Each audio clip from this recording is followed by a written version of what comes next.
네, 여러분 반갑습니다. 그 모차르트 아시죠? 그 음악 천재 있잖아요. 모차르트가 이 가난해가지고 이 피아노 강사를 한 적이 있답니다. 과외를 했겠죠.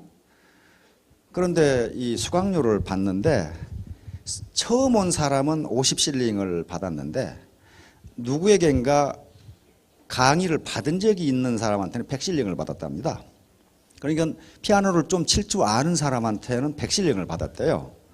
왜 그랬는가 했더니 다른 사람한테 피아노를 배워온 사람은 나쁜 습관이 들어가지고 그걸 고치는데 무지무지 힘이 들답니다. 그래서 차라리 아무것도 안 배우고 오는 사람 가르치기가 훨씬 쉽대요. 모차르트 같은 천재도. 그래서 새로운 전략, 새로운 가치관, 그 다음에 새로운 사업 비즈니스 방법을 배우시면 반드시 성공합니다. 반드시라고 얘기하는 것은 포기하지 않는 분, 끝까지 성공할 때까지 하는 분은 성공해요. 미국의 그 자동차 왕이 누굽니까? 헨리 포드죠. 그분은 자동차로 돈을 벌었다는 것보다는 굉장히 훌륭한 경영 철학자입니다. 사실은 경영 철학자예요. 그래서 그분이 어떤 말을 해놨는가 하는 걸 보니까 이런 말을 하나 해놨더라고요.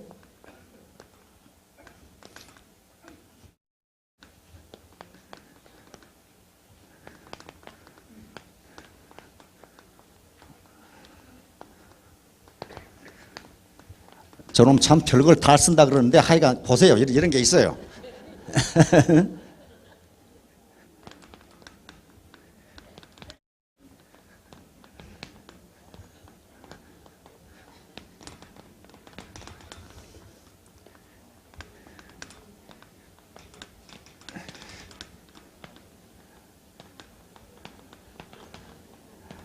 이거 헨리 포드라는 사람이 한 말이에요. 그러니까 무슨 말이냐면요. 대부분의 사람들이 형편없다고 무시하는 것들에 관심을 갖는 소수가 부자가 된다 이 말이에요. 대부분의 사람들이 형편없다고 무시하는 것들에 관심을 갖는 소수가 부자가 된다. 이거 헨리 포드가 한 얘기입니다. 자동차왕 헨리 포드. 그러니까 저도 이 네트워크 마케팅을 형편없다고 생각을 했거든요. 그랬는데 그래서 우리 이 박한길 회장께서 제가 전역을 하기 전에 자꾸 경제연구소장을 좀 해달라고 그래서 몇 번 거절을 하다가 저도 여러분들에게 할 말이 있는 게 저도 여기 앉아서 교육 받았거든요. 엉덩이에 땀나게 들었거든. 대전에 가서도 듣고. 그래서 이건 사기치는 게 아니로구나 하는 걸 느꼈어요. 왜냐하면 세계 어느 나라 경제학자들이든지 대단히 중요한 경제 문제가 있는데 그것은 고용과 소득 분배 문제예요. 그 두 개만 해결되면요 거의 대부분의 경제 문제가 해결돼요. 그런데 고용과 소득 분배 문제는요 따로 분리된 게 아니고 그것이 동전의 양면처럼 붙어 있어요. 고용이 불안정하니까 소득 분배가 안 되는 거거든요. 그렇게 되면 소득 분배가 안 되면 그 자녀들에 대한 인적 자본 축적, 다시 말하면 교육이 안 되니까 그 자녀들이 다시 또 고용이 안 돼요. 그러니까 이게 빈곤의 악순환이 계속되기 때문에 고용 문제, 인플로이먼트 문제가 가장 중요해요. 그런데 지금 시대는 농경시대와 산업화 시대를 지나서 지금 지식정보화 시대로 들어가는데 지식정보화 시대는요 노동전략적 기술 발전이 계속돼요. 다시 말하면 똑같은 부가가치를 생산하는데 노동력을 덜 쓴다고요. 즉 자동화 때문에 그랬거든요. IT 기술 때문에. 그러니까 현재 고용이 돼서 일하고 있는 사람들은 부가가치 생산액이 점점 높아지니까 연봉이 계속 높아져요. 그러나 그 일을 해낼 수 없는 인적 자본을 가진 사람은요 취직 자체가 안 돼요. 그러니까 소득격차, 다시 말하면 양극화가 계속 될 수밖에 없어요. 그걸 누구를, 대기업을 탓하거나 정부를 탓하거나 그렇게 할 수 없어요. 지금 시대가 그렇게 간다고요, 지금. 그런데 여기 와서 제가 들어보니까, 두 마리 토끼를 동시에 잡을 수도 있다. 고용 문제와 소득 분배 문제. 어떤 고용의 기회가 주어졌는데 자기가 하기 싫어서 않는다면 그것은 경제 문제도 아니고 사회 문제도 아니에요. 그건 자기 문제예요. 네트워크 사업은 자기가 자신을 고용하는 거거든요. 그렇잖아요. 특히 애터미는 그래요. 진입비가 없고 유지비가 없기 때문에 자기가 하고 싶으면 하고 말고 싶으면 말고. 그러면 곧 여기서 사업을 한다는 것은 자기가 자기를 고용하는 것이기 때문에 누구 고용주를 욕할 필요도 없고 뭐 탓할 이유가 없어요.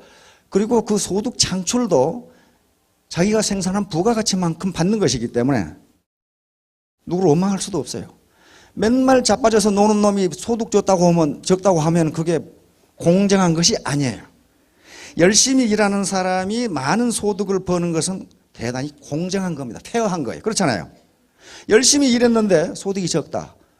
그건 불공정한 거예요. 그런데 가장 공정한 게임이 이 게임일 수도 있다는 생각을 하게 됐어요. 그래서 제가 이 국가밥을 40년을 먹고도 여기 왔는데 저 모습 보니까 사기꾼 같이는 안 생겼죠. 국가로부터 보고군장을 받은 사람이 사기쳐가지고 먹고 살겠어요? 국가에서 다 먹여 살리지. 그런데 국가로부터 많은 혜택을 받은 분들이 여기 계세요. 제가 보면 알아. 여기 지금 고급 장교들도 있고 고급 경찰관들도 있고 교수들도 있고 학자들도 있고 다 있어요. 제가 아는 사람 많아요.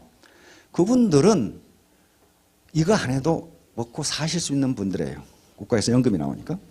그런데 국가로부터 또는 사회로부터는 혜택을 받았으면 그것을 사회에 리턴해야 돼요. 그래야 그 공정한 거거든. 그래서 대부분의 사람들이 형편없는 일이라고 관심을 무시하는 것들에 관심을 갖는 누구예요? 많은 사람이 아니고 표면이에요. 소수 사람이에요. 소수 사람. 소수 사람들이 부자가 된다. 부자가 된다. 표면 그렇지. 소수 메이크니까 소수 사람을 부자로 만든다 그랬어요. 그러면 여기에 관심을 가졌으면 이제 일을 해야 되겠죠.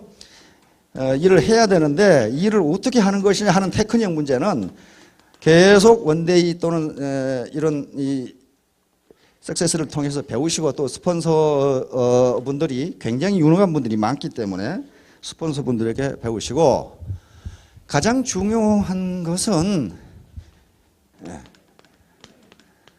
대관 소찰이라고 하는 것이거든요.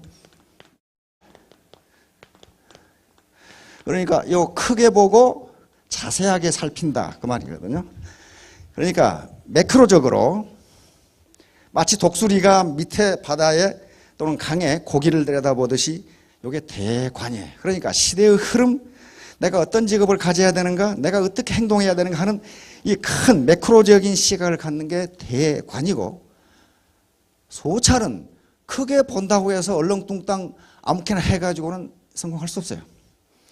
자세하게, 작은 일도 자세하게 살피는 게 소찰이거든요. 그런데 대관과 소찰은 두 개를 다 가지면 어떻게 되느냐 하면 이건 뛰어난 장수라든가 이순신 장군 같은 분이 이런 분이에요. 그 당시 국제정세 나라가 돌아가는 거 예군의 동향을 다 알고 있었단 말이에요. 그러나 부하 하나하나를 아주 세밀하게 살폈거든요.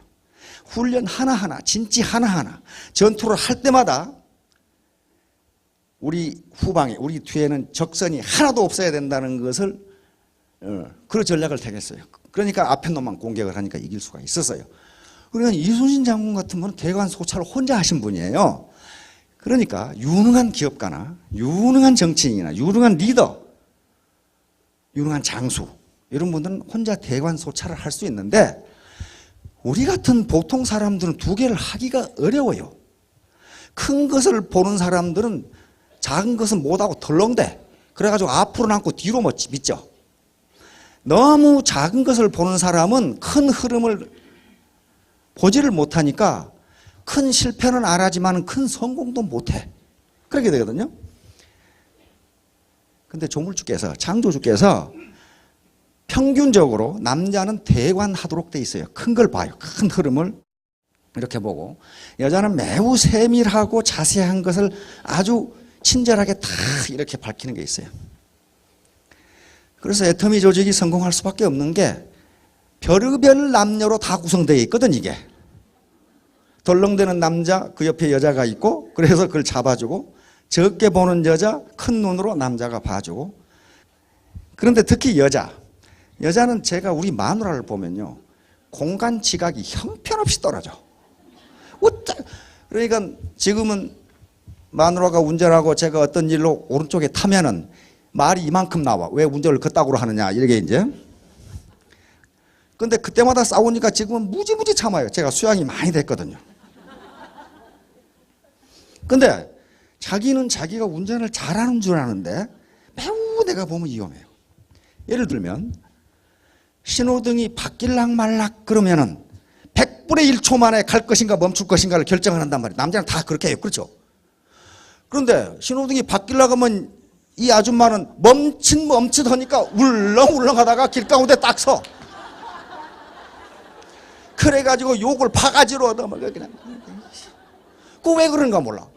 그럼 내가 뭐라 그러거든. 멈추려면 멈추고 가려면 신속하게 쌩 지나가는 말이야. 근데 바뀌려고 그러면 어머 그러면서 이걸 바랐는데 이것도 계속 가는 거야 이게 이제.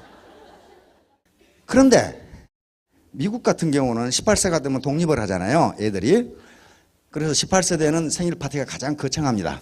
그리고 18세 되는 날에 운전면허를 따거든요. 미국에서 운전을 못하면 못 살아요. 그래서 미국에서 가장 큰 형벌 중에 하나가 운전면허 취소거든. 아무것도 못해. 대중교통이 없으니까 그래요. 우리처럼 면허증 뺏기고도 몰고 다니면 되는데 그런 놈이 없어 거기는. 그러다가는 이게 뭐 감옥에 들어가서 난리를 치니까. 그러니까 미국 아줌마들은 18살 때부터 운전을 했어. 그러면 잘해야 될 거 아니에요. 그렇죠? 잘해야 되는데 우리 한국 아줌마하고 다를 게 별로 없어요. 여자는 그러니까 100년을 운전을 해도 공간지각이 떨어지기 때문에 그 한국 여자와 미국 아줌마가 거의 똑같아요. 한번 미국 여자들이 운전을 얼마나 잘하는지 한번 두고 봅시다.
예.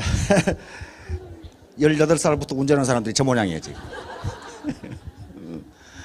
그래서 대관 소차를 혼자 할 수 없으니까 여러 경험과 사고방식을 가진 남녀가 하나의 라인을 이루고 같이 협력해서 하면은 대성할 수가 있습니다.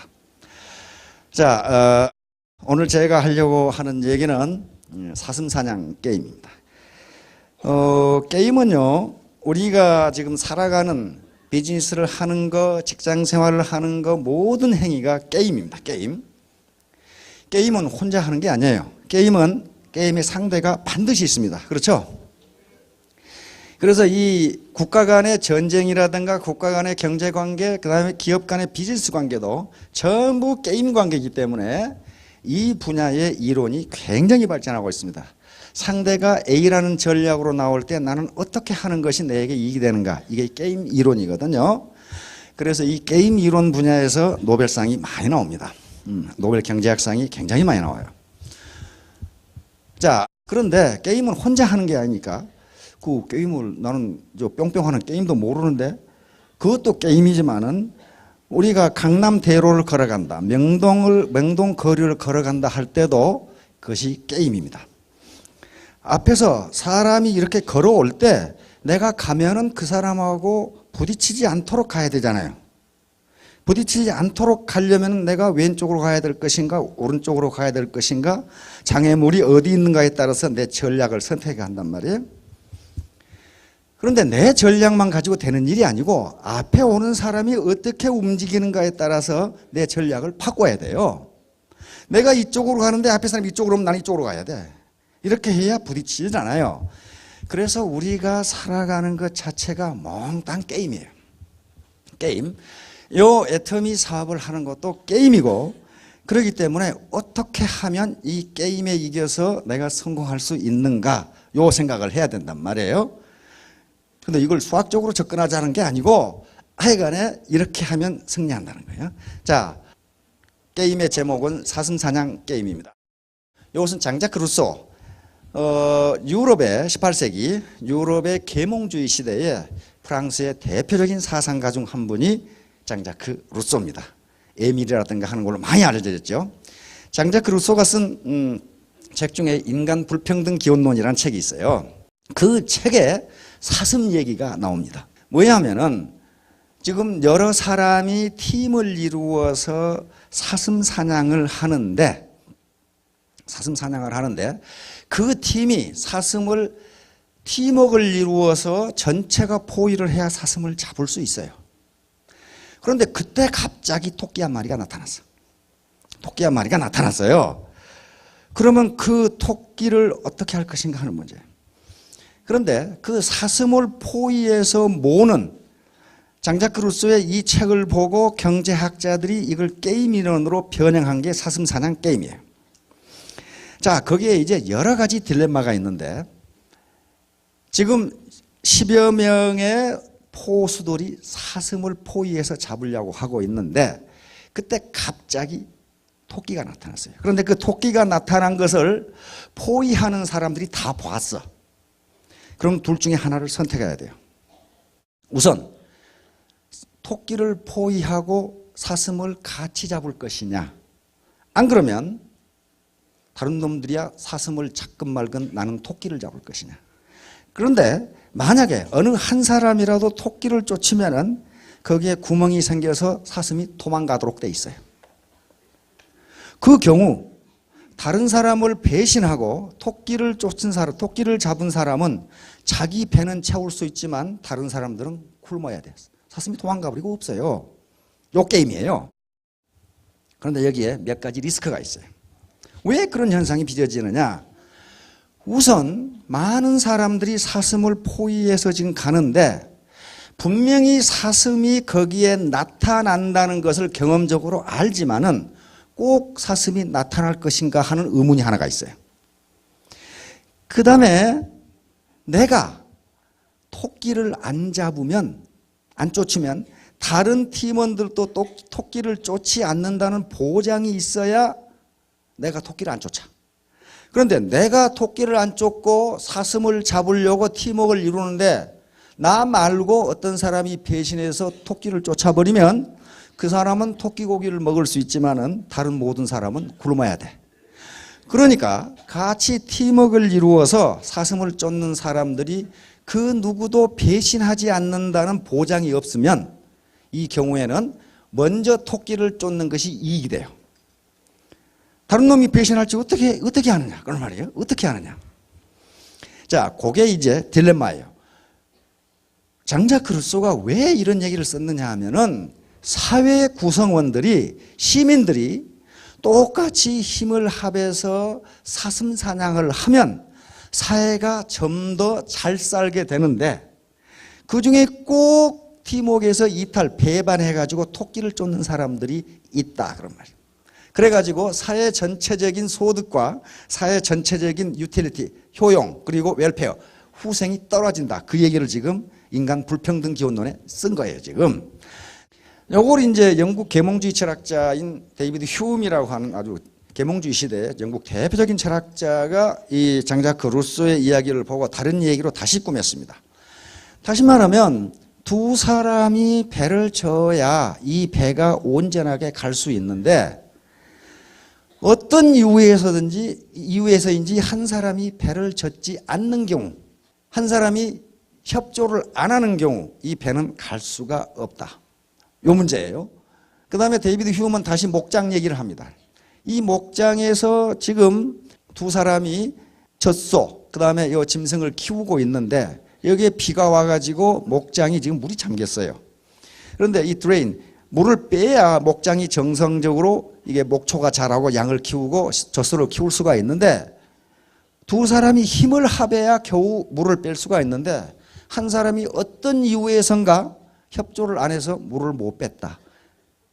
그렇게 되면 두 사람 다 양을 키우지 못하게 된다. 이 얘기를 데이비드 휴움이 이렇게 지금 해놓은 겁니다. 그래서 이런 것들이 전부 다 지금 게임 이론으로 그러면 이렇게 행동하는 경우에 각자가 얻는 소득이 어떻게 되느냐 하는 문제를 지금 따지는 게 게임이에요. 자, 이렇게 되면요. 파레토 효율성이라는 게 성립하지 않습니다. 이게 무엇인가는 모르셔도 되고 파레토 효율성, 다시 말하면 파레토 최적이 되는 경우에 모든 사람들의 복지가 최대가 돼요. 최대.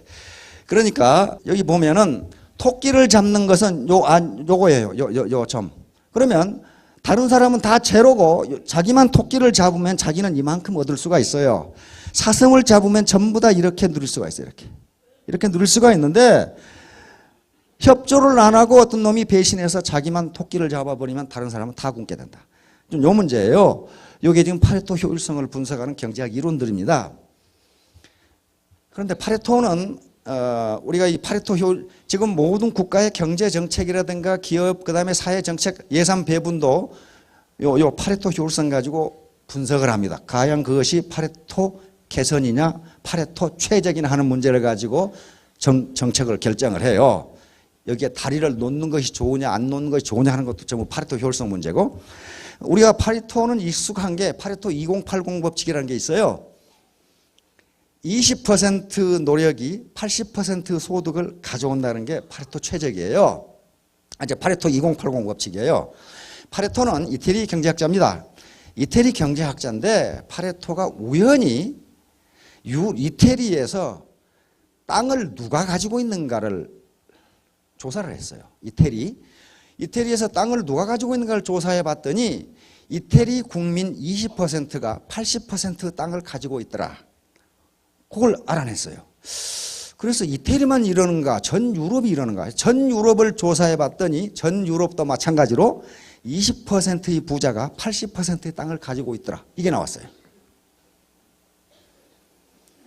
그래서 최근에 유엔에서 조사해 보니까 세계 인구 20%가 세계 소득 80%를 가지고 있다. 이렇게 나왔단 말이에요. 이게 2080 법칙이에요.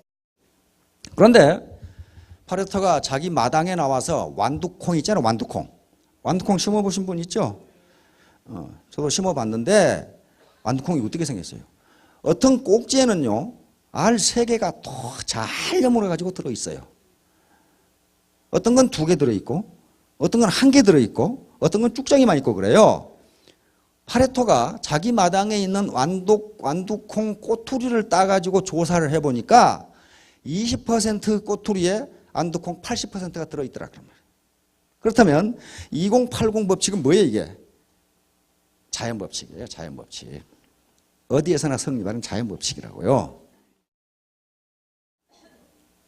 우리나라에서도 조사를 해보면은 20%의 환자가 건강보험, 국가건강보험 80%를 써요. 80%를 쓴다고요. 20%의 운전수들이 교통위반을 80%를 해. 80%를 해. 20%의 연예인이 연예 전체 소득의 80%를 벌어요.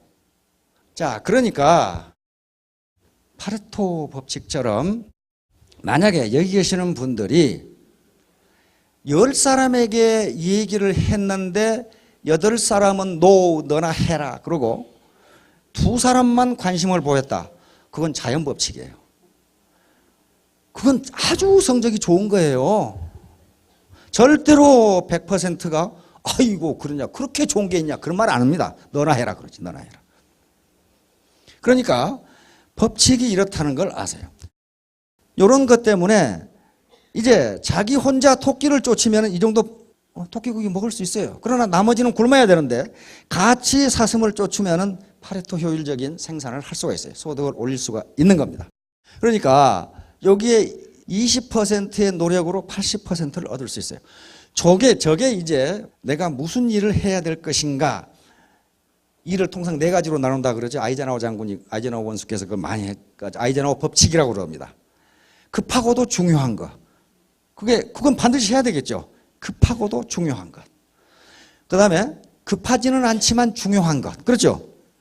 급하지는 않지만 중요한 게 뭐가 있어요? 그런 것들이 자기 건강을 체크하는 일. 당장 죽는 건 아니에요. 그렇죠? 그러나 건강해야 돼. 자녀 교육시키는 일. 오늘 공부 안 한다고 당장 자녀가 뭐 어떻게 되는 거 아니에요. 그러나 그게 오랜 기간 누적되면 어떻게 됩니까? 매우 중요한 일이거든. 인간관계를 유지하는 것. 당장 뭐 누구 친구 경조사에 참석 안 한다고 문제가 되는 건 아닌데 그 일이 자꾸 되면 나중에 큰 문제가 생겨요.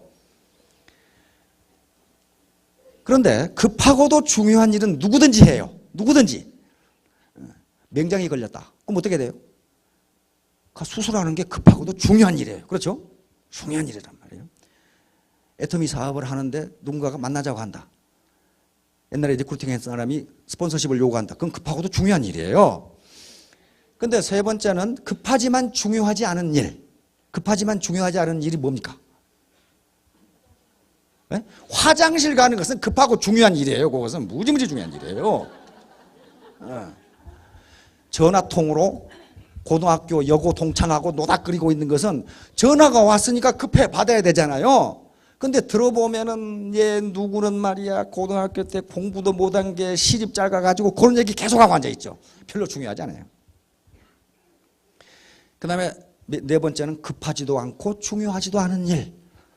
가장 전형적인 것이 연속극 보는 일. 요거 우리나라 평균 하루에 3시간 본다 그러죠. 그런데 얼른 생각하면 급하고도 중요한 일. 급하지는 않지만 중요한 일에 시간을 많이 쓸 것 같은데요. 어떤 매우 심심한 학자가 조사해 보니까 급하지도 않고 중요하지도 않은 일, 급하지만 중요하지도 않은 일에 80%의 시간을 쓴답니다. 거기에 80%의 시간을. 가만히 생각해 봐요. 여러분 가만히 생각해 보시라고. 집에서 연속극 3시간 보고 그다음에 한 2시간 자빠져 자고 그러고 전화통 들고 뭐라고 하고 가끔 저도 이 신경질 할 때가 있어요. 집에 전화하면 전화를 안 받아. 삐삐 그러고 통화 중 그런단 말이에요. 그럼 전화기 잘못 놓였구나. 그런데 웬걸 누구하고 통화하니라고 그래서 지금 통화하니라고. 그 결론은 뭡니까? 다음에 만나서 얘기하기로 결정하고 30분 통화를 끊죠. 그러니까 30분 동안 무슨 얘기를 했는지 몰라. 그러니까 자신을 한번 돌아보세요. 내가 급하고도 중요한 일, 급하지는 않지만 중요한 일에 시간 배분을 어떻게 하고 있는지 그것만 생각만 하셔도 성공하실 수 있어요.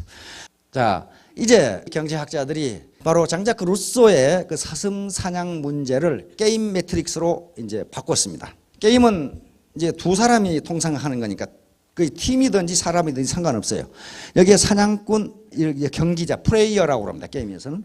사냥꾼 A가 있고 사냥꾼 B가 있어요. 이때 사냥꾼 B가 사슴을 쫓으면은 사냥꾼 A는 다른 걸 쫓을 필요가 없이 사슴을 쫓으면 둘 다 3이라는 이득을 얻어요. 만약에 사냥꾼 B가 사슴을 쫓는데 사냥꾼 A가 토끼를 쫓으면 어떻게 돼요, 이거? 얻는 게 별로 없어요. 그 다음에 사냥꾼 B가 토끼를 쫓을 때 사냥꾼 A는 뭘 쫓아야 돼요? 자기도 토끼를 쫓아야 돼요.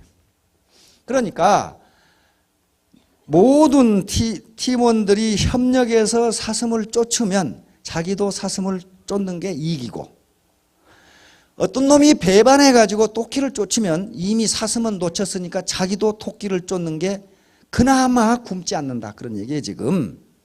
그런데 루소가 얘기를 한 것은 사회가 이렇다, 그런 말. 사회가 같이 협력해서 하면은 더 큰 소득과 더 큰 결과를 얻을 수가 있는데 죄다 자기 앞에 것만 쫓고 있다, 그 얘기거든요. 여기서 이제 내시 균형이라고 하는 말이 나옵니다. 내시라는 우리 지금 그 극장에서 했던 뷰티풀 마인드라는 영화가 있어요. 혹시 보신 분 계신가 모르겠네. 보셨네. 뷰티풀 마인드. 거기에 주인공이 러셀 크로우라고 하는 아주 멋들어진, 그레디에이터에 나왔던 그 멋들어진 근육질 사나이 있죠. 원래 내시 교수는 그렇게 근육질이 아니거든. 피창 말랐거든. 그런데 이 내시 균형이라는 것은 상대방이 어떤 전략을 택했을 때 내가 전략을 바꿀 필요가 없는 상태. 그러니까 거기서 균형이 이루어져요. 이퀴리브리움이 이루어진다고. 그러니까 내시 균형은 두 개가 이루어집니다. 상대가 사슴을 쫓으면 나도 사슴을 쫓는 게 이익이고, 상대가 토끼를 쫓으면 나도 토끼를 쫓는 게 이익이다. 상대가 눈앞의 이익을, 그러니까 눈앞에 작은 이익을 쫓을 때 나도 눈앞에 작은 이익을 쫓는 게 이익이고, 상대가 협력을 해서 보다 큰 목표를 달성하려고 같이 움직일 때 나도 그렇게 하는 게 좋다. 그러나 결과는 어떻게 됩니까? 서로 협력하는 내시 균형은 3-3이라는 사슴 3-3이라는 소득을 얻는데, 이렇게 되면 1-1밖에 못 얻어요. 이 양반이 대학은 카네기 멜론 대학 수학과를 졸업했는데, 미국은 이게 학생이 우수하면요 대학 졸업할 때 아예 박사학위까지 줘버리는 경우가 많아요. 근데 그 코스를 다 해야죠. 근데 이 내시라고 하는 사나이는 20살에 대학을 졸업했는데 학사 석사를 동시에 받았어요. 그러면 이제 대학원을 가야 되잖아요. 대학원을 가야 되는데 이 지도교수가 더핀이라고 하는 사람이에요. 미국에서 이 대학원을 갈 때 가장 중요한 것은 지도교수의 추천서입니다. 우리도 미국의 어떤 제도를 따라서 내신 성적이라는 것을 제출해서 대학에 가고 그러죠. 근데 대학에서 내신 성적을 믿는 사람이 한 사람도 없죠. 안 믿어요. 그래, 그게 이제 사회의 신뢰 문제인데, 우리가 신뢰 사회냐 아니냐 하는 문제인데, 미국의 온갖 입시 제도를 다 가져와도 안 되는 게, 거기서 움직이는 사람들이 못 믿게 만드니까. 더핀이라는 이 지도교수인데, 지도교수가 하버드 대학하고 프린스턴 대학에 이 사나이를 추천을 했습니다. 대학원에 추천을 했는데 성적표도 안 보내고 단 한마디만 써서 보냈어요. 이 사나이는 천재다. 이렇게. This man is genius. 이렇게 보냈어. 그러니까 이 지도교수를 믿기 때문에 하버드, 프린스턴에서 동시 합격시켰어요. 그런데 프린스턴 대학에서 장학금을 준다고 그래서 프린스턴 대학으로 가게 됩니다. 가게 되는데 대학원에 가서 22살에 박사학위 논문을 제출했는데 28페이지짜리 박사학위 논문을 제출했는데 그게 노벨상이에요. 그런데 노벨상은 언제 받았느냐? 65세에 받았어요. 왜냐하면 22살에 박사학위를 받고 MIT 수학교수로 갔는데 이게 정신분열에 걸려서 정신이 돌아버렸어. 그러면 정신이 돌아버렸으면 어떻게 되겠어요? 우리나라 같으면 그 미친놈이죠. 서울역 대합실에 자빠져 있어야 되거든. 그러나 미국은 그렇게 하지 않았어요. 모교인 프린스턴 대학에서 평생 먹고 살도록 대학에서 졸업했어요. 그런데 45년 뒤에 정신분열증을 극복하고 이게 노벨상을 받습니다. 그러니까 22살에 박사학위 논문이 노벨상인데 그게 지금까지 풀어내지 못한 문제를 수학적으로 풀어냈거든요. 게임을 풀어낸 거예요. 어떻게 하는 것이 균형이 이루어진다는 게임을 수학적으로 증명한 거예요. 근데 그 뷰티풀 마인드라는 책은 누가 그 사람을 그렇게 만들었냐면은 자기 부인이 그렇게 했거든. 그게 뷰티풀 마인드예요. MIT에서 수학 교수를 할 때 자기가 가르쳤던 학생이 자기 부인이거든. 그러니까 학생이니까 아이 그놈이 22살짜리인데 학생이 똑같지 나이가. 그렇죠? 그런데 왜 무엇 때문에 이 내시가 어디에서 그런 힌트를 얻었느냐 하는 거예요. 어디에서? 아담 스미스의 국부론에서 그 힌트를 얻습니다. 아담 스미스 국부론에 누구도 부정하지 않은 말이 한마디가 있습니다. 그게 모든 개인이 자기의 이익을 극대화하기 위해서 합리적으로 행동하면 사회 전체적으로도 이익이다. 이것은 자본주의 시장 경제에서 깨지지 않는 룰이에요. 모든 개인이 자기의 이익을 극대화하기 위해서 합리적으로 행동하면 사회 전체적으로도 이익이다. 그 맞는 거 같죠? 그 맞아요. 맞는 겁니다. 다시 말하면 내가 지금 300평의 땅을 가지고 있는 농부인데 이 농부가 땅에다가 뭘 심을까 하는 것은 애국심을 가지고 결정하는 게 아닙니다. 여러분들 애국심을 가지고 여기 계신 분 계세요 지금? 내가 애국심을 가지고 애터미 사업을 해야 되겠다. 그거 아니에요. 내 이익을 극대화하기 위해서 이 일을 하는데 합리적으로 하는데 그러면 내 소득이 생기고 내 가족을 먹여 살리고 국가에 세금을 내고 하면은 사회 전체적으로도 이익이다. 이게 아담 스미스 국부론의 아주 명제예요. 그래서 공산주의 체제보다 자본주의 시장경제 체제가 우월하다 이렇게 나오는 거예요. 그런데 이 미친 사나이는 존 내시는 그런가 이렇게 생각한 거예요. 그런가 아담 스미스가 틀렸네 이렇게 생각하는 거예요.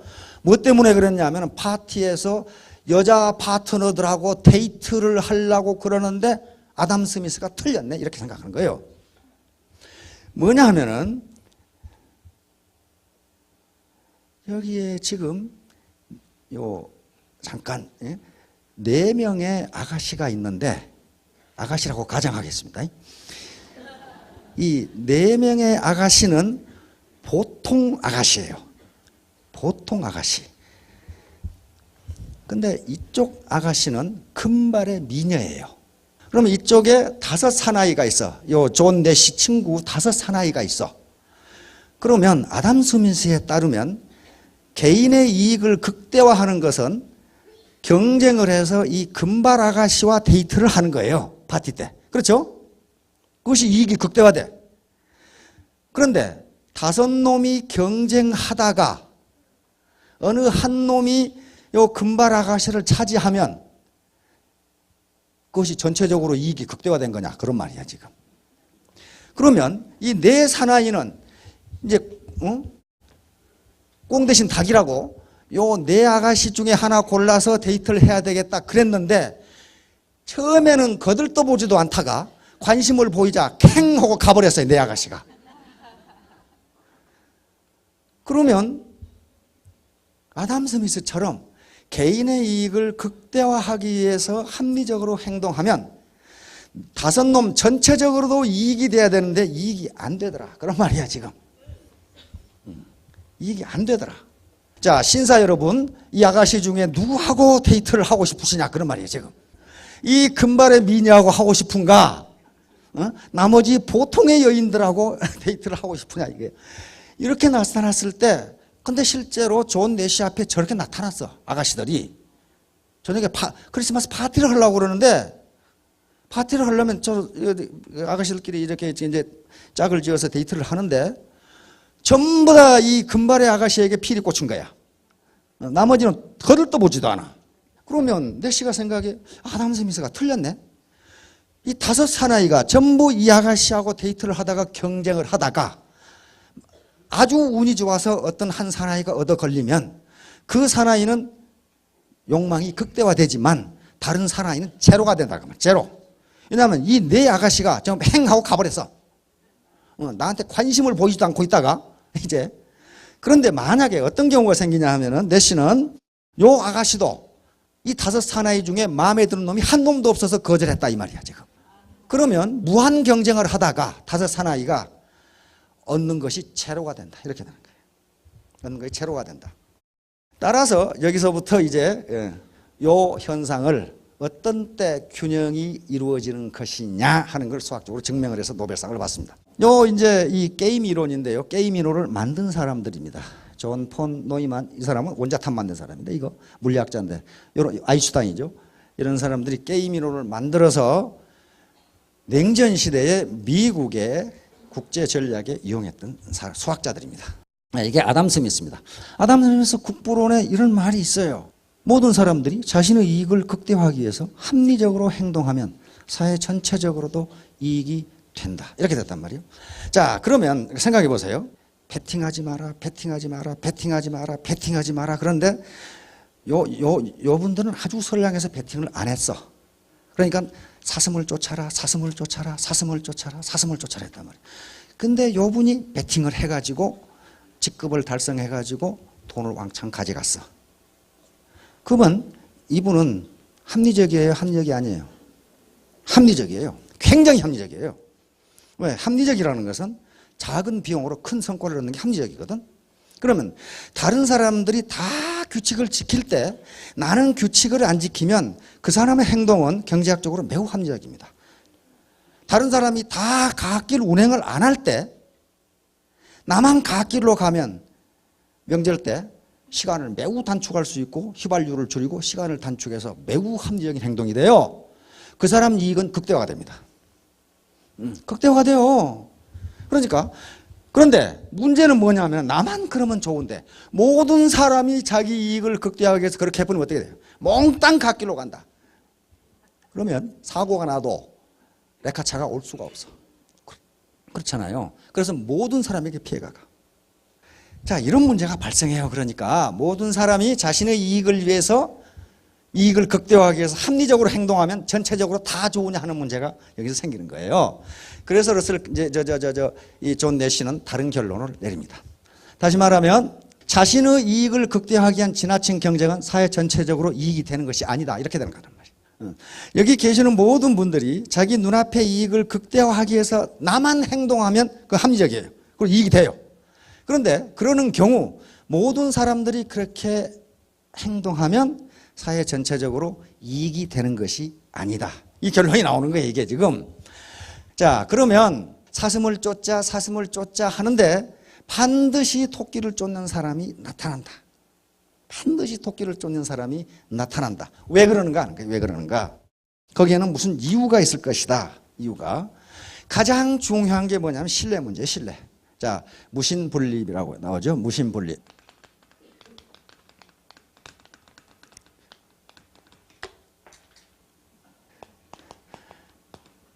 신뢰가 없으면, 믿음이 없으면 설 수가 없다. 설 수가 없다. 다시 말하면 믿음이 없으면 백성은 살 수가 없다. 그런 말이에요. 이게 논어에 나오는 말인데 자공이라는 사람이 자공 공자의 10대 제자 중에 한 사람입니다. 공자가 오늘날 공자가 된 것은 자공이라는 제자 때문입니다. 자공은 공자 10대 제자 중에 공자가 직접 말한 10대 제자 중에 한 사람인데 이해 능력이 뛰어나서 돈을 많이 벌었어요. 장사를 해서. 그런데 그 당시 공자가 살아있을 적에는 그렇게 유명한 인물이 아니었어요. 그 당시 묵가라든가 법가라든가 이런 사상가들이 많았고 그 당시 사상계를 지배한 것은 묵가 사상이었단 말이에요. 묵자였어요. 그런데 나중에 공자가 이렇게 빚을 발하게 된 것은 자공이라는 죄자가 있었어요. 돈을 무지무지 벌어가지고 자기 스승이 돌아가신 이후에 자기 스승을 알리기 위해서 그 돈을 다 썼어요. 그러면서 공자가 유명해지는 거예요. 그러니까 이 중에 자기 파트너 중에 마당발이 나오면 스폰서가 유명해진다. 그런 말이에요, 지금. 스폰서가 유명해져요. 자, 이 자공이 뭐라고 물었냐면 선생님, 정치가 뭡니까? 그렇게 물었어요. 정치가 뭡니까? 그런데 아주 유명한 말을 여기서 해버린 거예요. 정치라는 것은 족식이다. 가장 먼저 족식. 족식이 뭐예요? 백성이 배부르게 먹고 살아야 된다.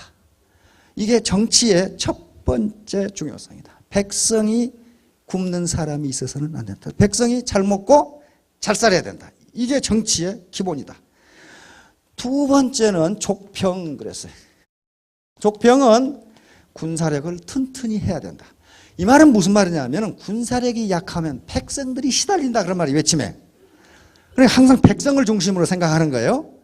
군사력이 약하면 자꾸 옆에 놈이 침략해가지고 백성이 살기가 힘드니 백성이 배부르게 잘 먹고 잘 살 수 있도록 만들어 줘야 하지만은 전쟁에 죽지 않도록 족병을 해야 된다. 그리고 세 번째가 민신 그랬단 말이에요. 민신.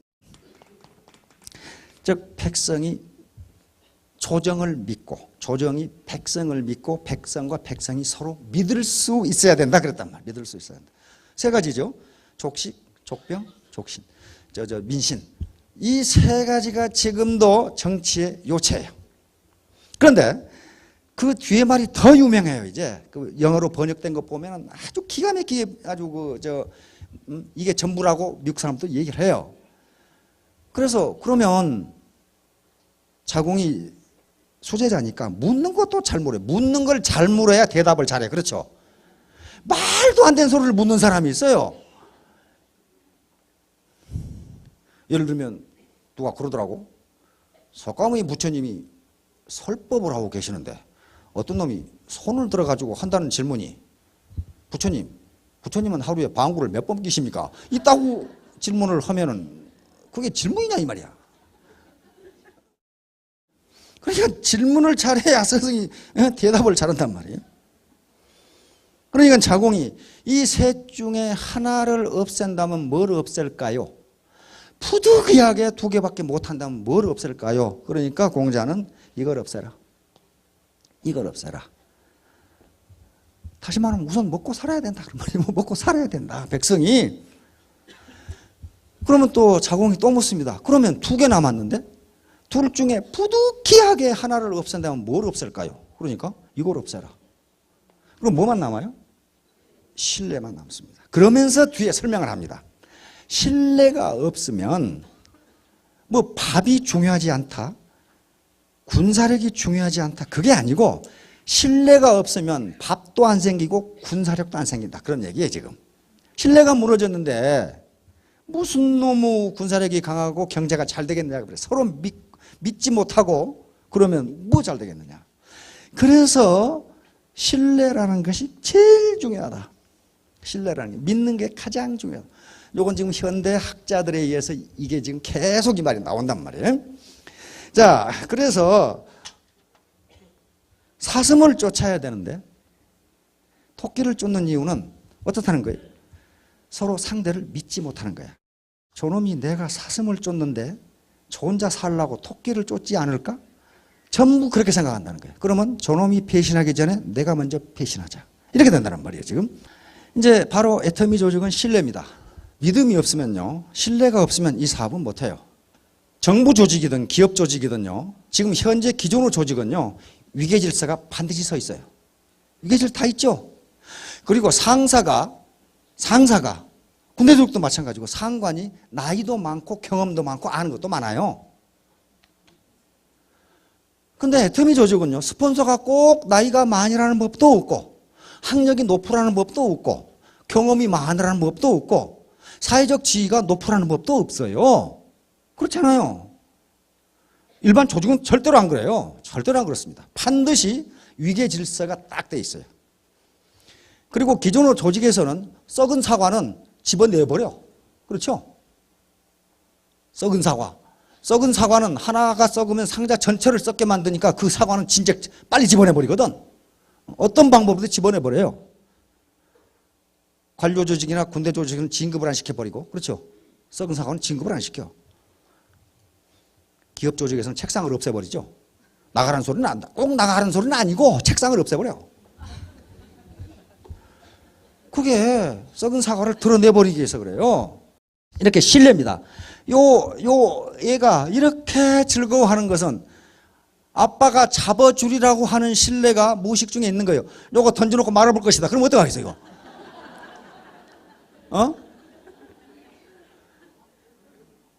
우리 손녀, 손자들 보면은 있으면 사정없이 달려와가지고 나한테 이렇게 하거든?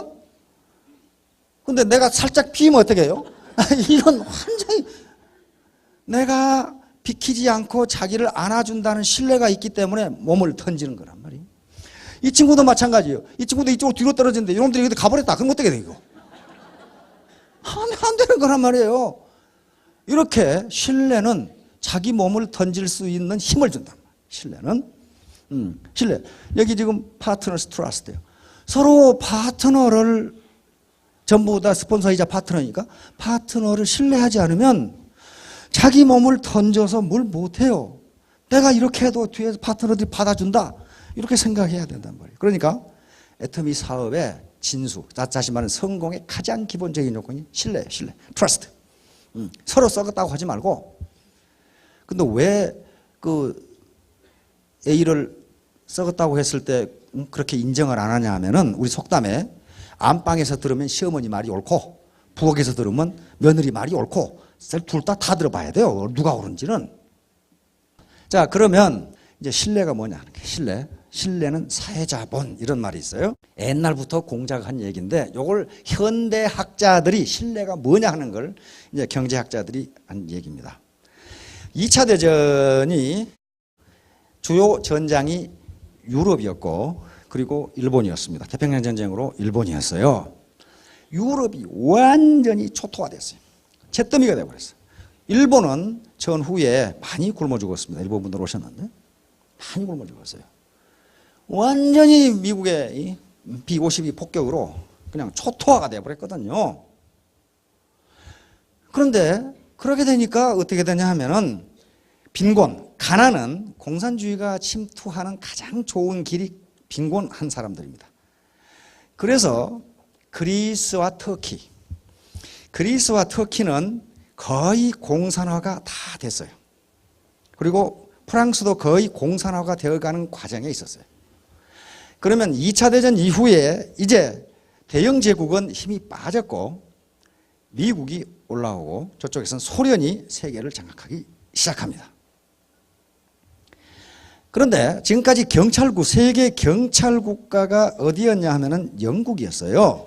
영국인데 2차 대전에서 아주 녹초가 돼가지고 세계를 컨트롤할 수 있는 국력이 없어져 버렸어요, 영국이. 그런데 그리스와 터키가 거의 공산화가 다 됐어요. 그래서 영국에서 미국 트루만 대통령에게 편지를 보냅니다. 이제 우리 힘으로는 어떻게 할 수가 없다. 다시 말하면 미국이 개입하라. 그 말이거든요.